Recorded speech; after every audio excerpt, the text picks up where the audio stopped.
Pretty early on in my career, everything changed. My mother passed away suddenly, and I was invested in mental strength on a more personal level. I wanted to know, why do some people go through tough times and they come out on the other side feeling like they've grown from it, like they've learned from it? And other people go through tough times and they feel like they got stuck, like life could just never be that good again.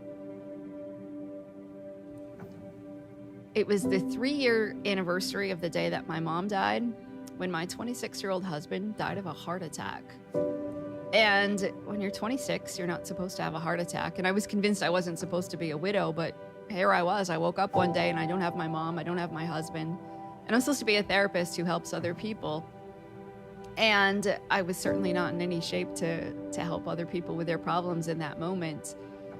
But thankfully, I had learned a lot, and I had learned, okay, when you're going through tough times, it's okay to feel all the pain. You have to experience all those uncomfortable emotions, but just don't do these certain bad habits that are so tempting to do when we're in a rough spot. So I worked really, really hard. It took years in order to figure out, okay, who am I going to be now? What kind of life do I want to live? And if this is the hand I was dealt, what sort of life do I want to create for myself?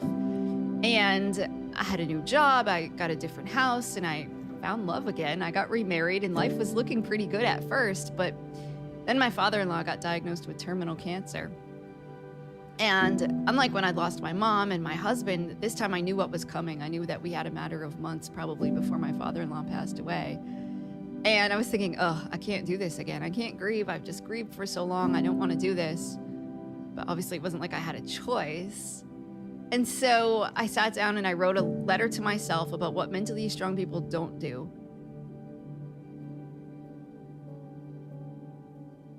And when I was done, I had a list of 13 things, and I would read that letter to myself, and I found it helpful. So I thought, if this helps me, maybe it could help someone else. So I put it on the internet thinking maybe 5 people would read it, hoping it might help one person. But 50 million people read that list. And one of the people who read it was a literary agent, and she called me and she said, you should write a book. But people who read the list didn't know the context behind it. It was literally just the list. They had no idea that I was a therapist who was struggling with these things. So I told her, I don't know if I can tell the whole story because I don't want to lose my credibility as a therapist. If people know I struggle with these really basic things, it might be really hard for me in my career. But she encouraged me. She said, you don't have to do it, but maybe that would also give you more credibility. So I decided to go ahead and write the book. So my book, 13 Things Mentally Strong People Don't Do, came out the following year.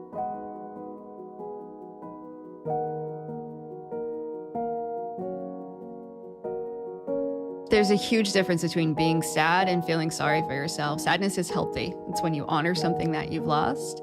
Self-pity is really about taking it to the next step, where you say, my life is so bad that there's nothing that can ever be done about it, that my problems are bigger than everybody else's, my life is worse than everyone else's around me, and nobody can do anything for me, including me. And that's really when we dig in our heels and we stay stuck in a place of pain, when we think, my life is awful, I'm doomed forever, nothing will ever get better, and we don't ever take any action to make our lives or anybody else's lives better.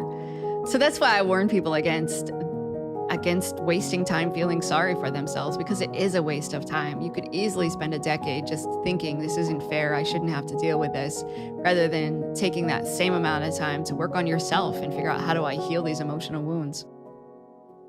Self-pity definitely can become a self-fulfilling prophecy. When we think our lives are horrible and awful and nobody will ever help us, we don't do anything to make our lives better. So then 1, 2, 5 years later, we're still stuck in the same place. And it's because we predicted that this was what was going to happen, and then we've made it true. Is when we think nothing is ever going to get any better, we don't take the steps to actually make it better. When we give away our power, we allow other people to control how we think, how we feel, and how we behave. So somebody might say, my mother-in-law makes me feel bad about myself.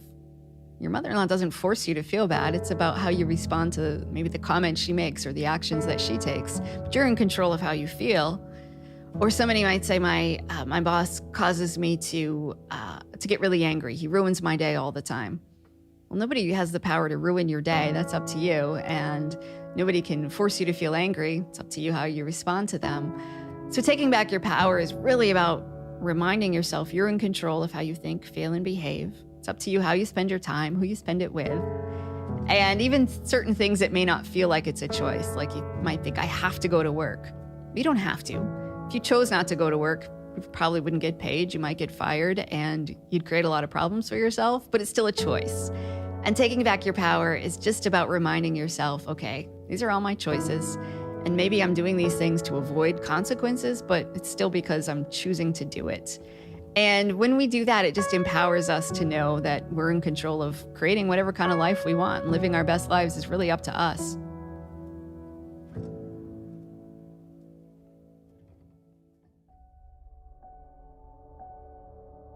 When you find yourself thinking about something over and over again, like a hurtful conversation, or you can't stop dwelling on the fact that maybe somebody doesn't like you, it's really important to recognize, is this helpful or hurtful right now? Am I developing a solution, or am I just ruminating on the problem? Our tendency is to ruminate. We rehash things over and over again. We think about the same things, and it keeps us stuck.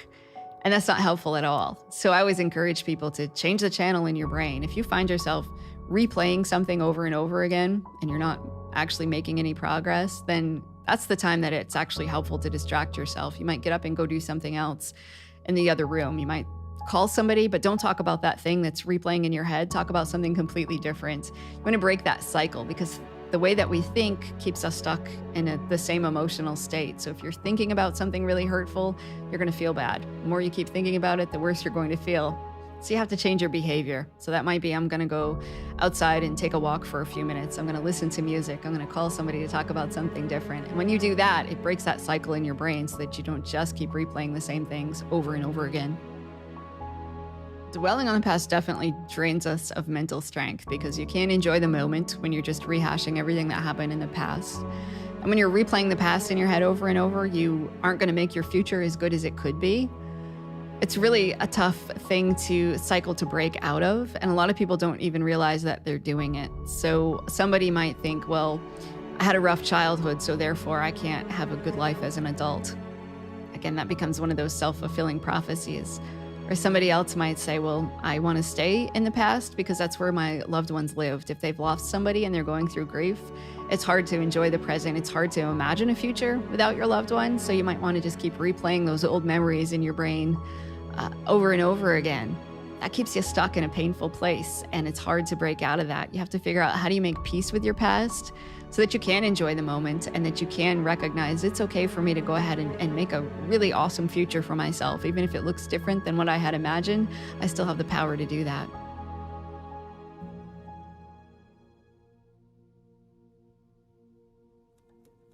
I'll have so many people that come into my therapy office and they think it's their job to make everybody happy. They don't want to create any ripples. They don't want to create any waves. And they think they can't stand it if somebody is angry with them or if they've disappointed anyone. Because of that, they often lose sight of their values. They don't know what's important. Some of them don't even know what their opinions are anymore. If somebody asks a simple question like, where would you like to eat lunch today? Their thoughts are, I don't know. I don't know what you want to eat for lunch, so I don't dare say what I want.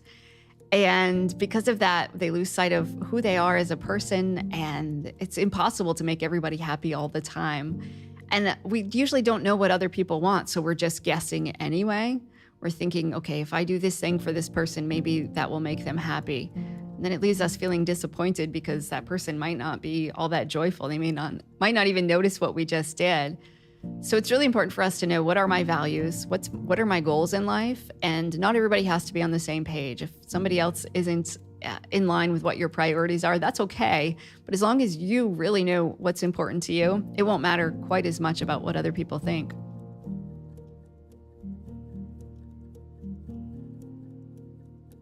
The truth is, we all do some of the things that drain us of mental strength sometimes. None of us are perfect. But just recognizing when we do them. I still catch myself. I speak about these things. I've written 4 books on mental strength, yet I still do these things sometimes. I'm much more aware of when I do them, and to just catch yourself, to say, okay, this is what I'm doing right now. Here's how I'm going to change it. Or I'm really tempted to give up after failure, or I don't want to take this risk because it feels scary. Once you have the skills, the tools, the knowledge, you can keep working on it. And to know that there are certain things in life that You might be mentally strong in one area, but not another. Sometimes people are like, oh, I'm really mentally strong when it comes to my financial situation, but in relationships, I'm really struggling. I have these bad habits. So to know that you might not necessarily be mentally strong across the board, there may be parts of your life where you still struggle and other parts that are easier. We see this all the time in, say, athletes. They're so self-disciplined. They can go and they can work out, yet maybe they aren't self-disciplined at all when it comes to their money. Or maybe they really still struggle with an addiction because they're taking shortcuts to try to feel better. So to just know that there are areas of your life that are going to be a little easier to be strong and areas that you're going to struggle with, and you always have to keep working on it, and we all have room for improvement.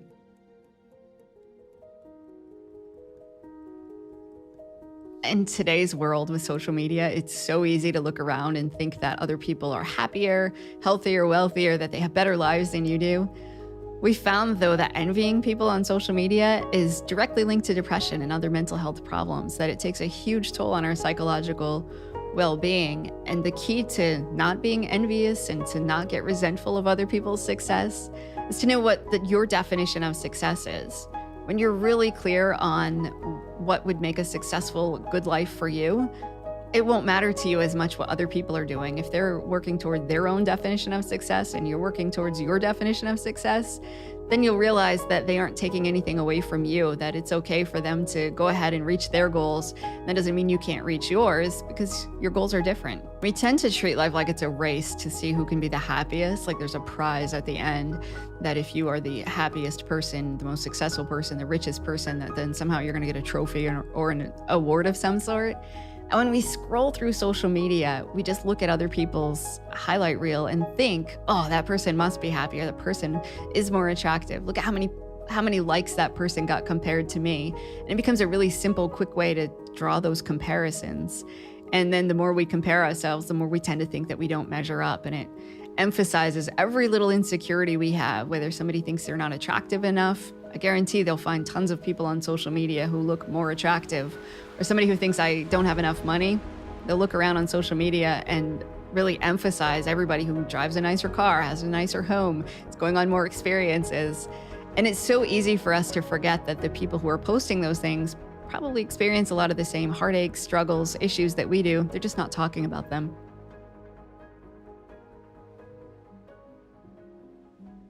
We often draw conclusions about ourselves based on our performance.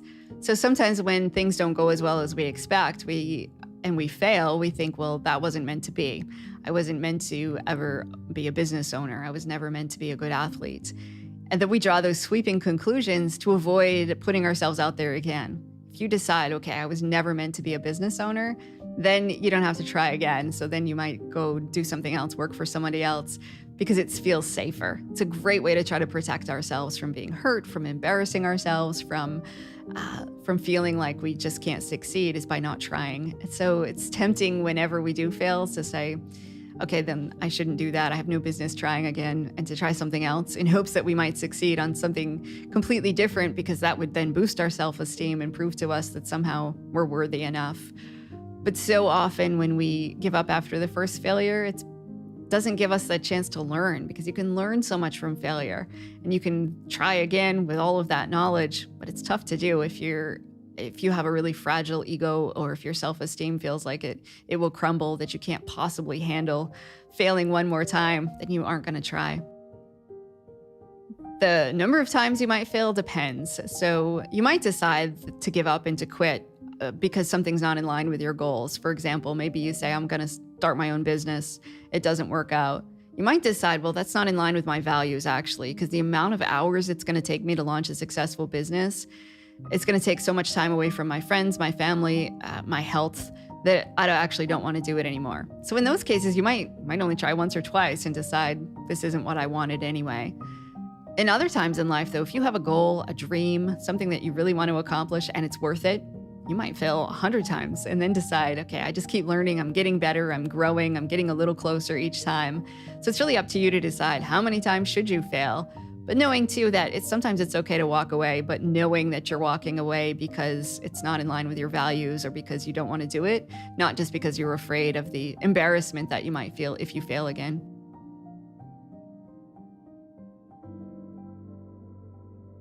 I talk a lot about the fear of alone time because people are often so surrounded by social media and activity and people and the ability to constantly be connected now that we have all of these digital devices that they never spend 5 minutes just alone with their thoughts. It's never silent, or they're never distracted by notifications on their phones and their computers.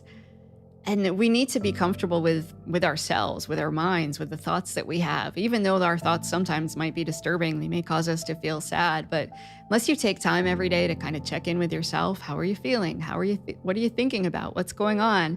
It's really hard to know yourself. It's hard to know, what are your goals? How are you feeling about that? What do you want to do differently tomorrow?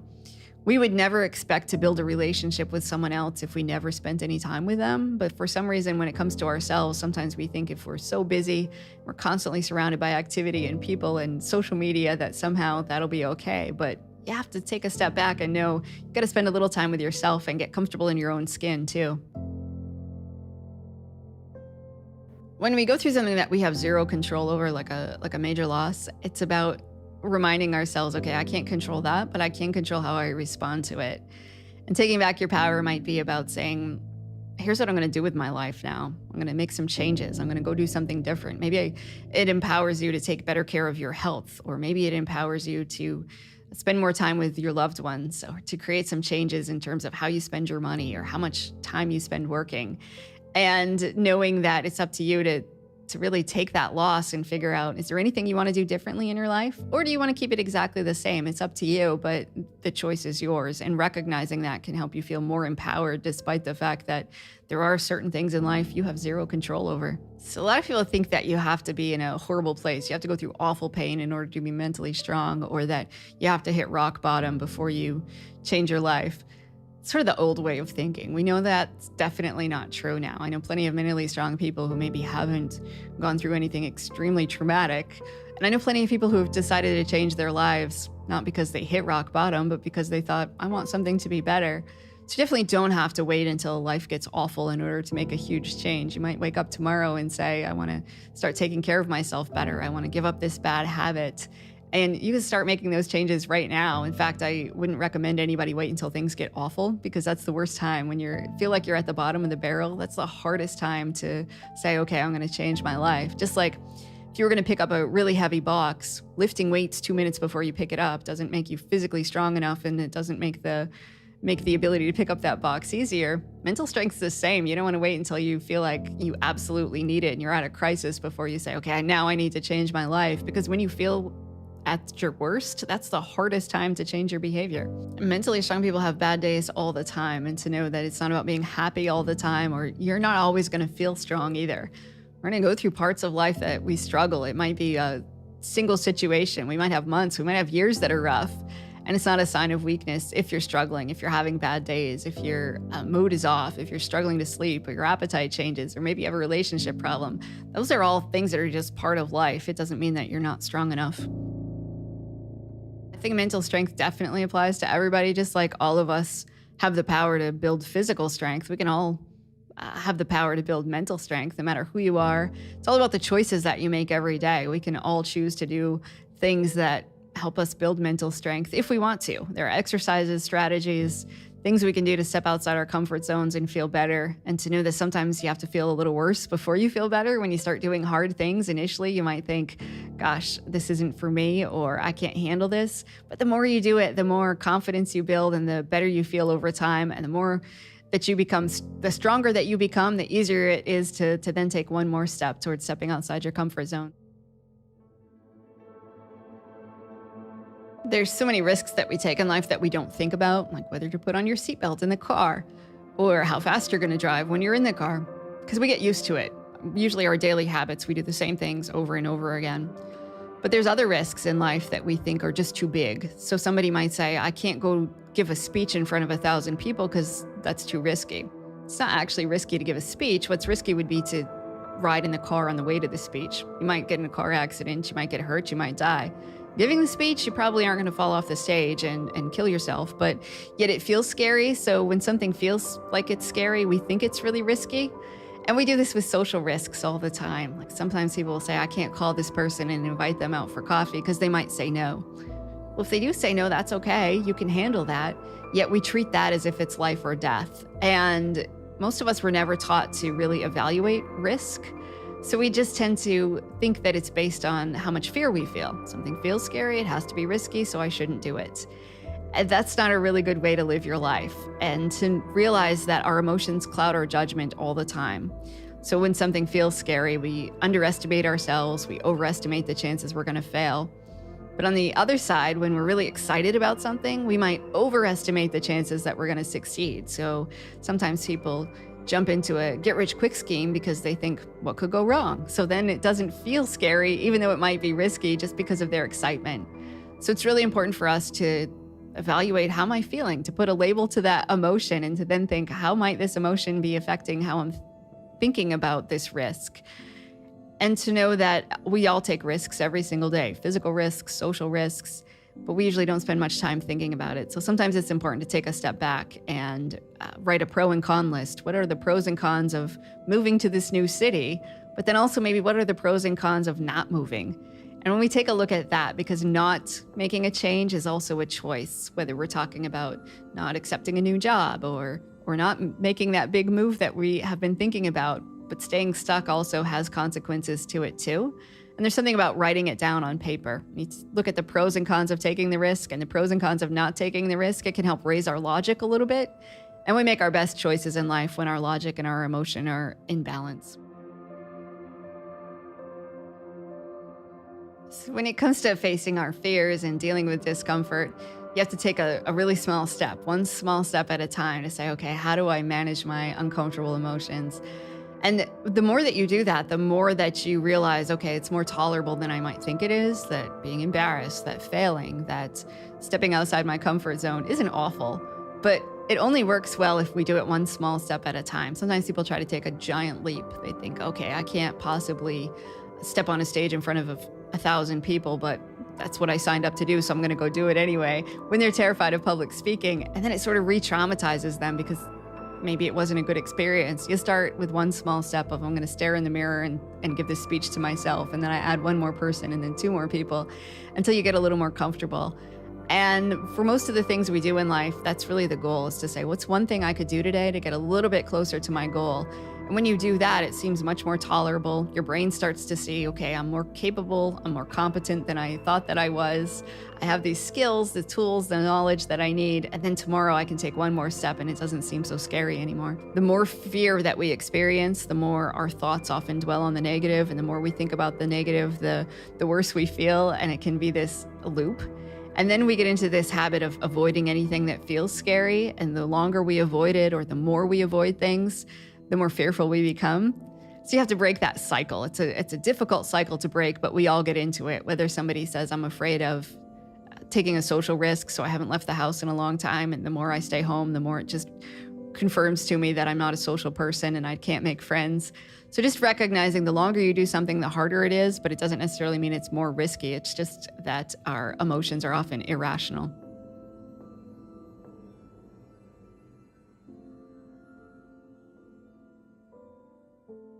There's so many people right now that talk about things like karma and law of attraction, and a lot of those principles have really gotten twisted to the point where people think that they're entitled.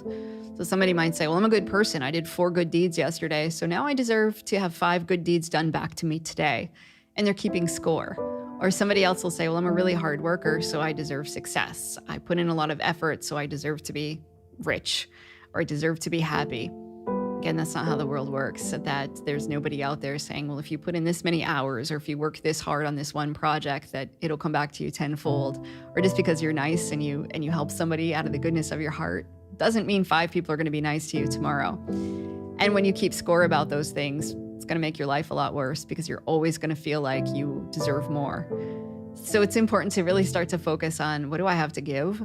What do I have maybe that I don't deserve? I'm a huge fan of gratitude, and just recognizing the things that you have in your life, whether it's the clean air that you breathe or fresh water to drink. Those things are really big, that even though they seem small, it's huge that we have that. And even on your worst day, there's always something to be grateful for. And just practicing gratitude is really good for your mental health and your overall well-being. And in the bigger picture, it keeps you from feeling like you have this sense of entitlement, that you deserve more than you already have. It is tough when we've had bad things happen because we do think, I've paid my dues. I went through hard times. I now deserve something really good to happen. And sometimes people will say that to me, like, oh, it's so good you got to write a book and you get to do all of these really cool things now because you went through such hard times. Well, it doesn't even out. It's not like I have really happy things that have happened to me now because I deserved it, because I went through really tough times. And trust me, it doesn't even out. If I could get rid of all of the happy things that happened and the sad things, it wouldn't come out even anyway. But we have that desire to think, okay, good things should happen to people who've gone through hard times so that life somehow is fair in the end. But that's not how life works. There's nobody making sure that everything is equal. And just recognizing that sometimes can be helpful. It's hard at first to think, okay, just because I've been through tough times, I now don't deserve greatness. But on the other hand, knowing that just because you've suffered for a long time, it also doesn't mean that you're doomed to suffer for the rest of your life either. We live in a world where so many things happen immediately. If you want to watch a movie, you download it instantly. You want to buy a book, you can read the ebook right now. If you want to order something online, you can get it delivered to your door so fast. Because of that, we tend to think that almost everything should happen fast. So people will come into my therapy office and they'll say, well, therapy doesn't work. And I'll have to remind them that it's only been 2 weeks, that they had depression for 8 years, and we're not going to get rid of that in just 2 weeks. We want that quick fix, though. And if we aren't seeing the results that we want in week 1 or week 2, we often think, well, this isn't going to work. I need to do something else. So we don't want to waste any time on working on a goal and putting in the hard work if we think we aren't going to see results. But self-improvement doesn't work like that. Changing yourself, changing the patterns that you have, changing your behaviors, changing the way you think takes a long time, because it took you a long time to get to where you are now. And it's going to take a long time to sort of unlearn those things that you're doing and to create new patterns. So whether you want to change some of your health issues, you want to give up a bad habit, you want to start exercising in the morning as opposed to never hitting the gym, it's not going to happen overnight. Or if you want to lose weight, it's not going to happen in 1 week. It may take months, it may take years to get there. And one of the things we can do is just hold ourselves accountable. It goes back to, what can I do today? What's my goal for the week, rather than what's my goal for the year? Sometimes we create these giant New Year's resolutions, and we know they don't work because people give up on them after just a couple of weeks, because often the goal just feels too big.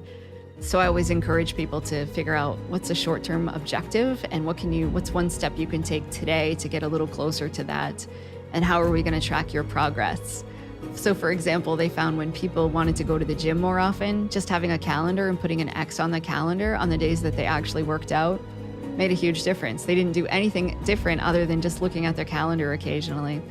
Those little small steps sometimes can go a long way towards keeping us motivated, keeping us on the right track, and helping us stay in it for the long term, so that we know, all right, even though I'm not going to reach my giant goal today, I'm at least making some movement toward that goal. So when somebody's in a place where they aren't 100% convinced that they want to change their life, we often look at what they're getting out of staying where they are. So if somebody says, gosh, I eat a lot of junk food, my doctor's telling me I should get healthier, but I'm not sure yet, or I don't understand it, or my doctor's putting all this pressure on me. Because I get a lot of those people that land in my therapy office, not necessarily because they want to change, but because somebody else sends them there. Then I don't tell them, I don't try to convince them that they should. I leave it up to them. I ask a lot of questions like, what do you get out of what's going on in your life right now? If you're eating tons of junk food and you're not taking care of your health, what's the benefit? You don't have to be uncomfortable. You enjoy eating these things. You like not going to the gym. You enjoy not exercising. Okay, well, what are the potential consequences of that? It's taking a toll on your health. You might develop all of these other health problems. Really just looking at that and then asking them questions. Is there anything that you want to do differently tomorrow? And somebody might say, I don't want to change my whole life, but I'll make one small change. Might be that they start to eat breakfast even though they hadn't eaten breakfast in the last decade, or they swap out one snack for a healthier snack. Sometimes just making those little changes helps somebody see, okay, it's not as bad as I thought.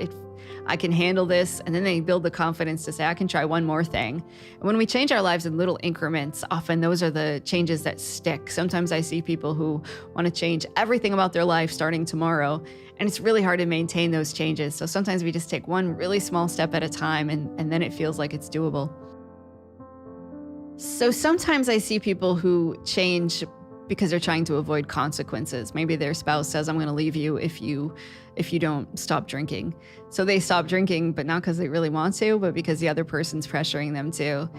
And often that doesn't work in the long term because they're just trying to make a change to make somebody else happy. They aren't actually internally motivated to do it.